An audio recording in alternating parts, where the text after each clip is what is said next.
Sweet and short. For those of you that even care, a lot of people this might not pertain to, but want me to go? Yeah, I think we're good.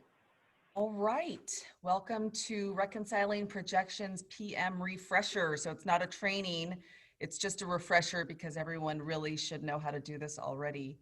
But if you have questions after, or like if you still don't get it and you want to give me a call, I can help walk you through a few after this training when you're ready to reconcile. So the ultimate goal of any company is to make money, right? That's why we work. We want to make money. The company wants to make money. So this is going to help us bring in a little more money on our projects. So do you want your job to make more money, be accurate, or just do your job right? This simple exercise can help you do so. And it's kind of our job anyways as a project manager. So today we'll go over why we reconcile, when we do it. We'll kind of look at the Swiss. We're not going to walk through it. And then we'll walk through a little example of how to do it. There's like a little baby video at the end. So why do we reconcile our projections? So our projections are based on committed costs. That's not always accurate towards the end of the job. So for instance, if you issue a purchase order and you commit like $30,000 to a vendor and they only end up charging you $25,000 for whatever reason, your committed costs are going to be wrong. Or if you issue a purchase order to a vendor that doesn't charge sales tax and you accidentally add it, then you'll be doubling up on your cost of sales tax once on the purchase order and when we pay the state. And on larger purchase orders, that can be a substantial amount. So when do you reconcile and where do you find the Swiss? So we at Walters & Wolf reconcile about 90% of completion of our project. It can vary. You can do it along the way or you can just do everything at once. One little helpful note that Lisa Castro helped me add yesterday was before you reconcile, just make sure that all of your invoices have arrived or been received for each purchase order that you're actually reconciling, because if not, it can kind of cause a little bit of a glitch. So usually at 90%, you really don't have too many open purchase orders. You pretty much know your job at that point. So shouldn't be a big deal, but if there is like one or two, you might want to wait on reconciling those. So the Swiss is located on the portal under standard procedures in the project management little area. And I have done a little snapshot with a little arrow. It's called Reconciling Projections. I don't really like the name of the way it's titled, but I didn't make this one.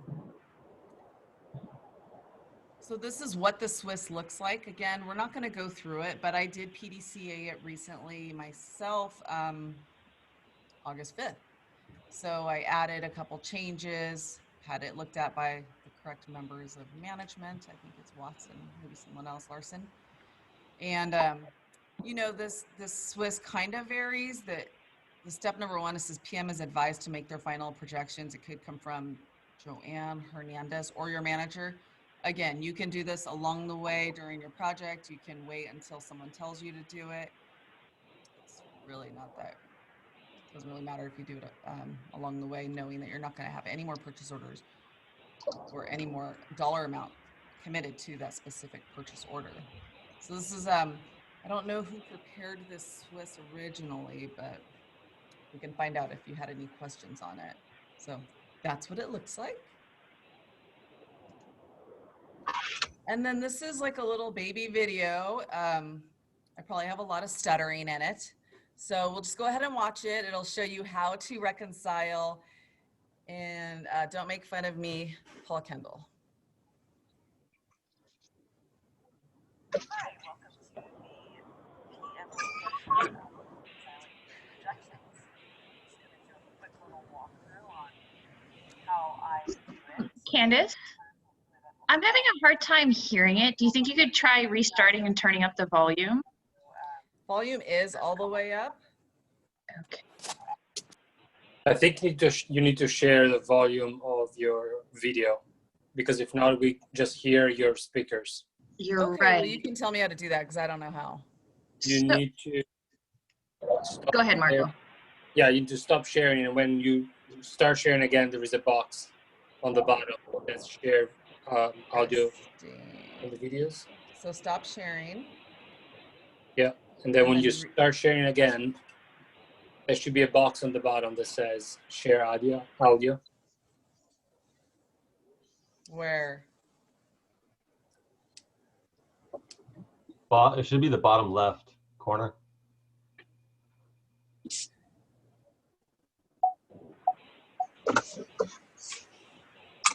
Yeah, well, I don't see it, so I can walk you guys through. It's really not that big of a deal. We'll just Whatever's walk through it. easiest I'll for talk you. you through it. Right. Let's try this again. Hi, welcome to the PM refresher of reconciling your projections.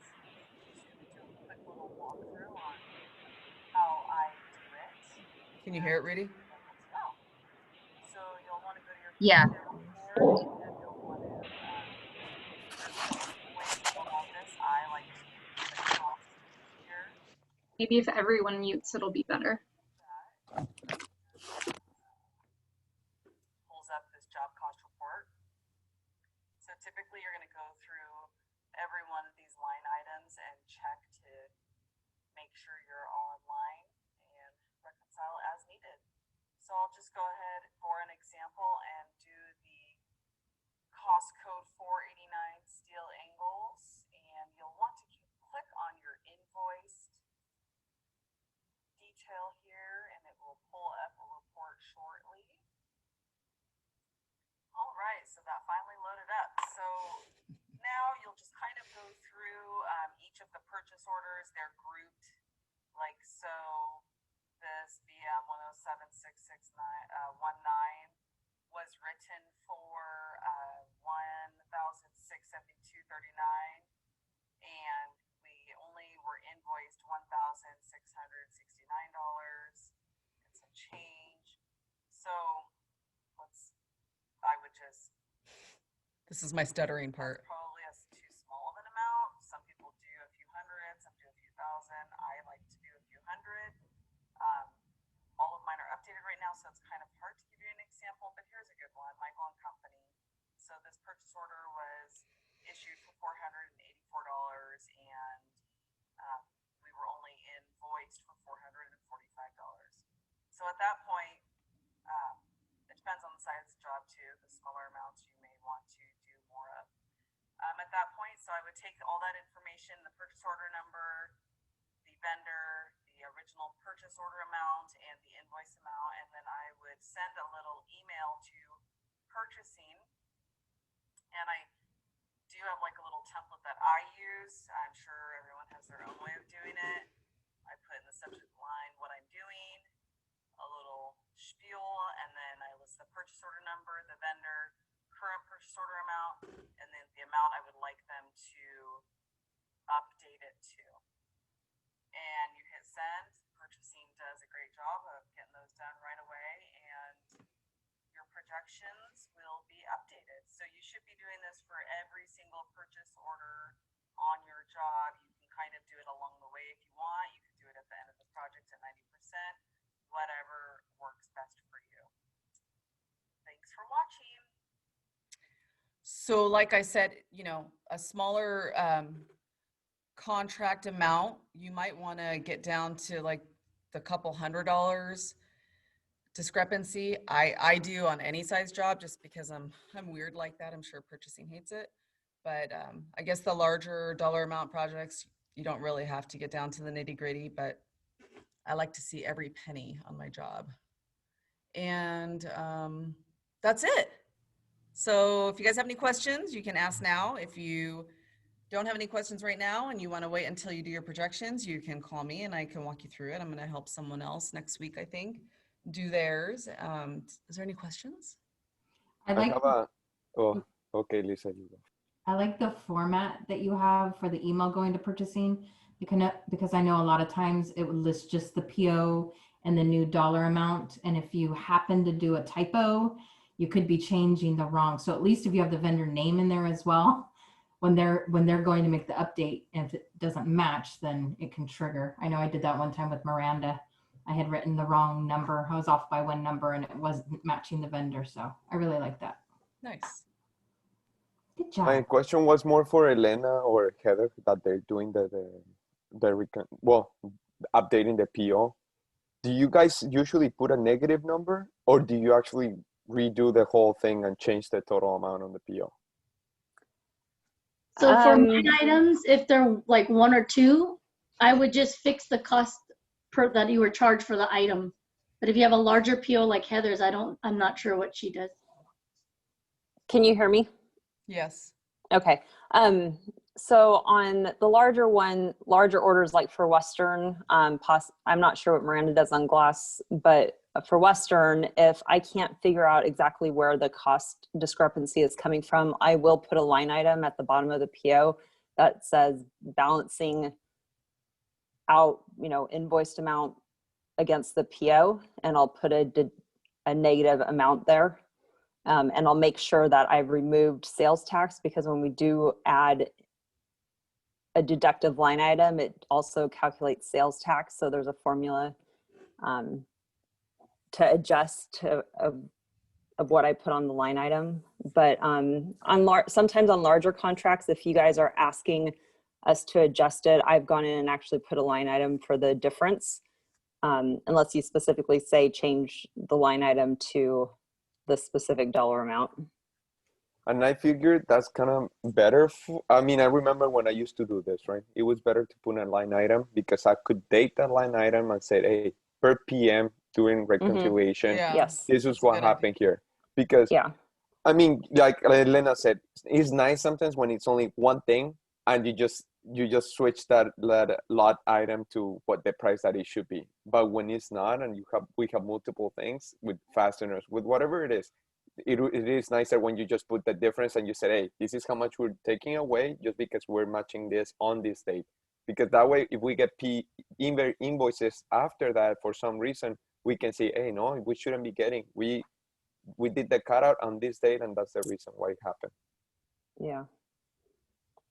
And one thing to know also is when you're doing an adjustment and the vendor does include sales tax, we have to adjust the line item to the pre-tax amount to get it to be the total amount you want. So it helps as you go along, if you have change orders, to actually let us update the PO, give us information, have us update the PO as you go, as opposed to trying to reconcile it at the end. And the other question is, we know what are we doing for Varken, since we're getting that rebate every month now? Would you do a lump sum at the end, or? I do not know what accounting's doing there. I'll have to find out. Is the Miranda on the phone? back to the actual project? I did not see Miranda on the call. But yes, Lisa, it is actually deducted to the actual project. Before it was kind of hard. They used to just take it out of one project randomly. Now every project gets their own deduction. So then you see it every time. Varken will have more money on the PO than what we actually paid. So I think that would be going to a PO, and then we would need to put that rebate, rebate line item on the PO, but I'll have to check with Miranda to see if she's doing that or not. Okay.